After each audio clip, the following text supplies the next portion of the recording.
Ray Bradbury anticipated iPods, interactive television, electronic surveillance, and live, sensational media events, including televised police pursuits, and not necessarily as good things.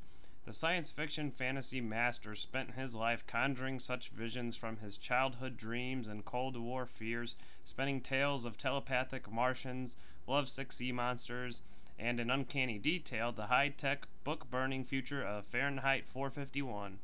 I sometimes get up at night when I can't sleep and walk down into my library and open one of my books and read a paragraph and say, "My God, did I write that? Did I write that?" because it's still a surprise, Bradbury said in 2000. Bradbury, who died Tuesday night at age 91, was slowed in recent years by a stroke that meant he had to use a wheelchair. But he remained active over the years, turning out new novels, plays, screenplays, and a volume of poetry. He wrote every day in the basement office of his home in Los Angeles. His writings ranged from horror and mystery to humor and sympathetic stories about the Irish, blacks, and Mexican Americans. Bradbury also scripted John Huston's 1956 film version of Moby Dick and wrote for The Twilight Zone and other television programs, including the Ray Bradbury Theater, for which he adapted dozens of his works. Tributes from actors, directors, and other celebrities poured in upon news of his death. "He was my muse for the better part of my sci-fi career," director Steven Spielberg said in a statement. "He lives on through his legion of fans. In the world of science fiction and fantasy and imagination, he is immortal." Bradbury broke through in 1950 with The Martian Chronicles, stories that satirized capitalism, racism, and superpower tensions.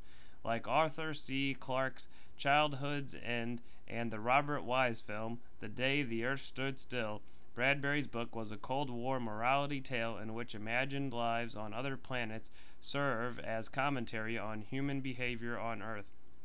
The Martian Chronicles prophesied the banning of books, especially works of fantasy, a theme Bradbury would take on fully in the 1953 release Fahrenheit 451.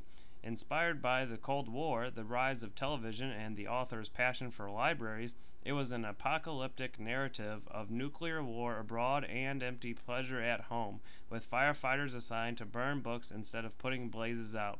It was Bradbury's only true science fiction work, according to the author, who said all his other works should have been classified as fantasy.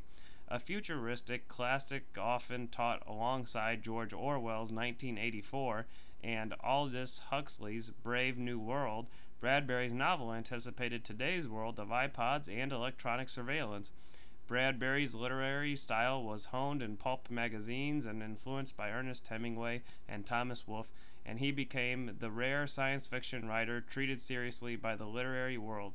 In 2007, he received a special Pulitzer Prize citation for his distinguished, prolific, and deeply influential career as an unmatched author of science fiction and fantasy. Apollo astronauts named a crater Dandelion Crater in honor of his beloved coming-of-age novel Dandelion Wine, and an asteroid was named 9766 Bradbury.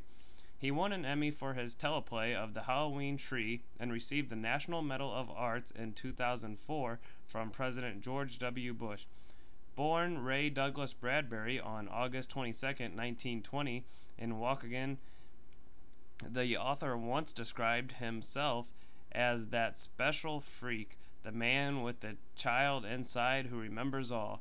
Nightmares that plague him as a boy also stalked his imagination, as did his youthful delight with the Buck Rogers and Tarzan comic strips, early horror films, Tom Swift adventure books, and the works of Jules Verne and H.G. Wells. Bradbury's family moved to Los Angeles in 1934. He became a movie buff and a voracious reader. "I never went to college, so I went to the library," he explained. He submitted work to pulp magazines until he was finally accepted by such upscale publications as The New Yorker. Bradbury's first book, a short story collection called Dark Carnival, was published in 1947. He was so poor during those years that he didn't have an office or even a telephone. He wrote Fahrenheit 451 at the UCLA library on typewriters that rented for 10 cents a half hour. He said he carried a sack of dimes to the library and completed the book in 9 days at a cost of $9.80. Until near the end of his life, Bradbury resisted one of the innovations he helped anticipate, electronic books, likening them to burnt metal and urging readers to stick to the old-fashioned pleasures of ink and paper. But in late 2011, as the rights to Fahrenheit 451 were up for renewal, he gave in and allowed his most famous novel to come out in digital form. In return, he received a great deal of money and a special promise from Simon & Schuster. The publisher agreed to make the ebook available to libraries, the only Simon & Schuster ebook at the time that library patrons were allowed to download. Bradbury is survived by his 4 daughters. Margaret Bradbury, his wife of 57 years, died in 2003.